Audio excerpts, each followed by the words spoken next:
Hi, Ben Construct here. Okay, so what we've got here is the 7-inch quick release by Eclipse.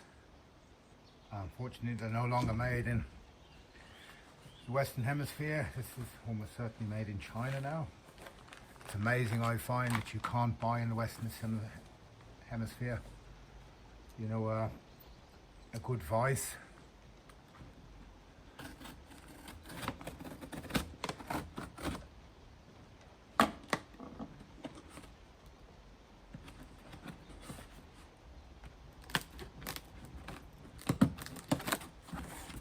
You know, which has got this lever on the handle which makes them so easy to open and close, you know, rapid style. The question for me now is this vice going to be a little bit of a demonstration on how to fit it badly. We won't be doing that, we'll be doing something different. The question is has it got the guts for what I need? Now, they're renowned for covered in crap. So I think I'm going to slip my gloves on. Let's go and get a pair of gloves.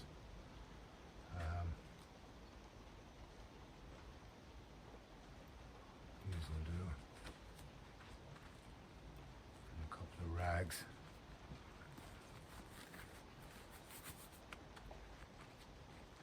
That would be the first thing if I'm going to keep it, if it's going to be big enough. There we go. A bit of a stinging too. We won't hold you up too much with the cleaning, but I'm going to have to handle that to figure out the system.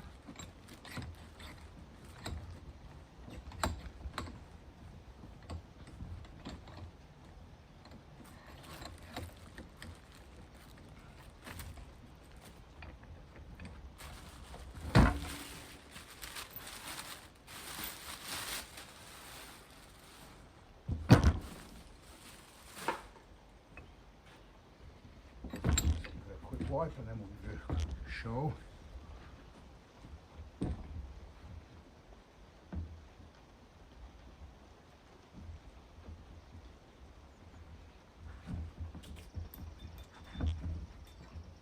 Ridiculous amount of oil on the screw thread in there. So get a bit of that off. And enough the painted part doesn't seem to have too much.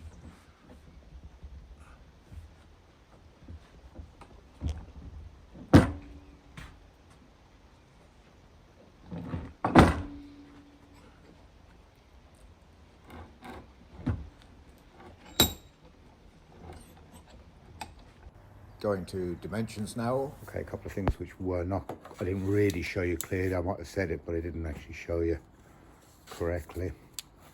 Just looking at the depth of the dog, which is 25 millimeters or 1 inch.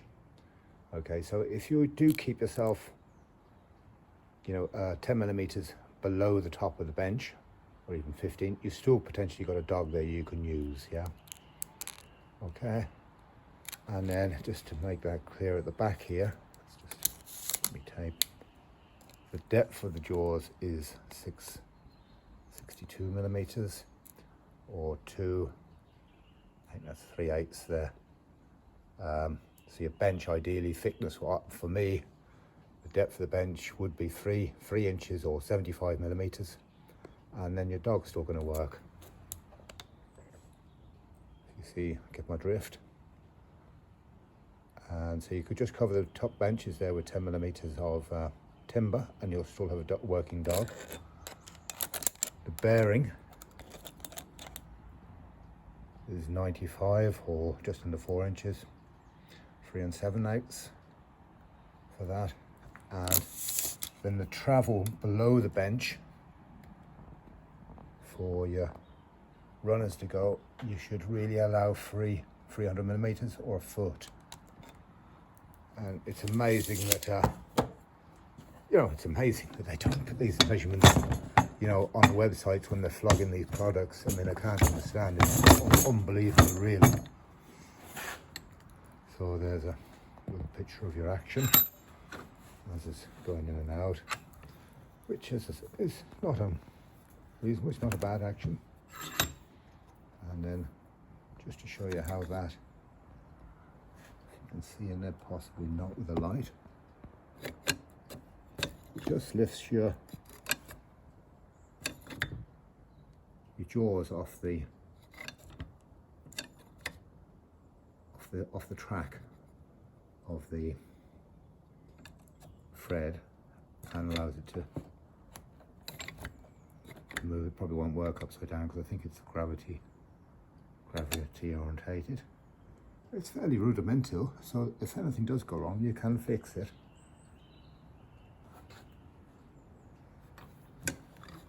In reality, you know, as a rudimentary basic vice, it's not a bad showing. Some of the quality is there. So there you are. There's your Eclipse. Just looking for a country of origin here. I don't see it, but I do believe it's on the internet. They're now made in China. So that's it. Okay, guys.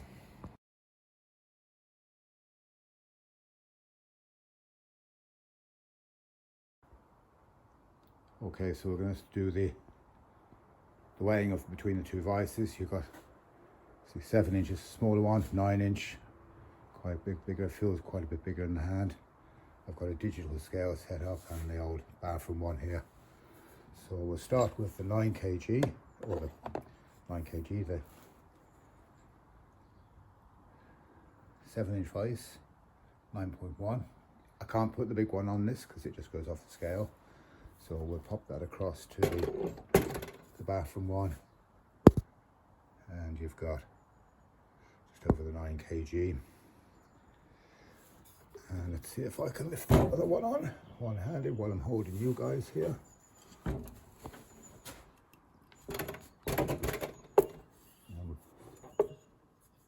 we go, without it falling on top of me.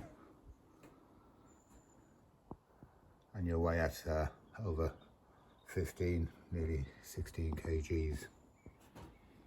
Okay, so it does feel quite considerably bigger in your hand. Oops, nearly dropped you. And that's the difference between the two, weight-wise. Okay, just if it's any help to you, just looking at the scales here, and if you can see the conversion there, 10 kgs is 1.5 stone, and 15 or to 16 kgs is basically 2.5 stone. So you're looking at a stone heavier, and I'll leave it to you to work out the you know, the pounds and stuff if you're colonial. You can see by the hand size there as to what we're looking at there between the two. It's quite considerably bigger, and 1/3 difference in weight. Well, there is one other thing now which might be of interest. In looking down into the jaws, I've opened them wide enough to get my tape measure in there. How far away from the edge is that? Well, 35 millimeters, which is inch and just under 1.5 inches.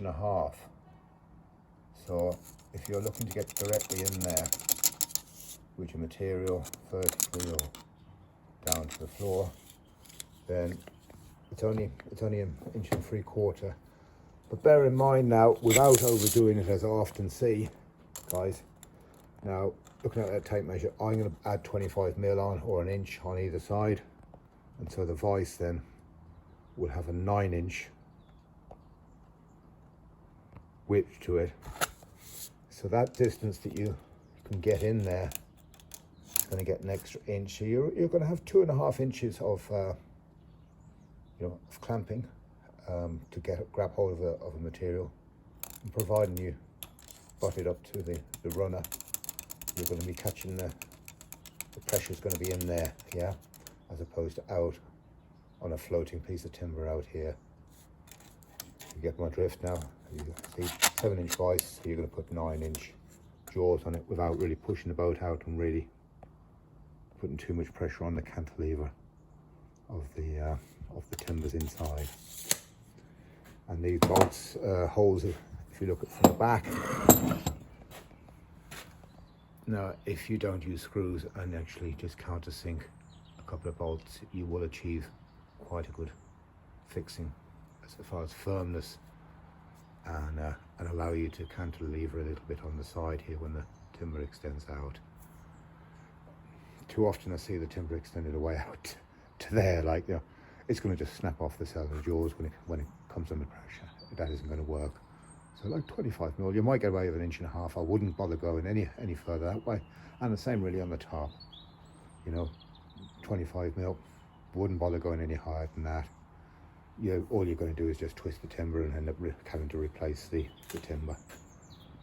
Unbelievable really what you'd want about there. I certainly don't want to be messing around with little chocks one side so I can trap a timber on the other side by using spacers out here. That's not why I bought one of these vices.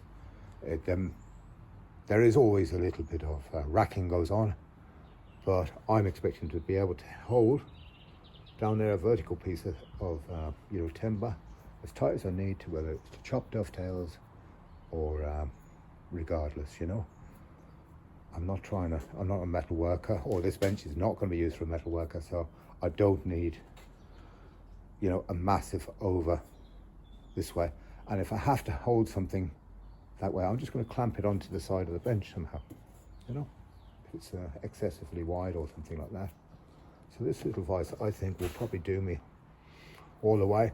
The bench that I'm looking for it to work in is a mobile bench, in that it can be disassembled. It's a Moravian workbench, and so if I can just pop the pin out the end here, pull out the weight of it there, my top's away, and I can shoot that back in there as soon as I've reassembled or deassembled the bench. So, and I'm going to have two, you see, this is the other thing. One's going to be an end vise, one's going to be the face vise. So a lighter weight vise is more ideally. One great thing is, if you ever watch me fit one of these, is you'll see that you can upgrade very easily indeed without doing massive damage and knocking great holes in the bench. But follow me on that in a later video, and I'll show you how that's done.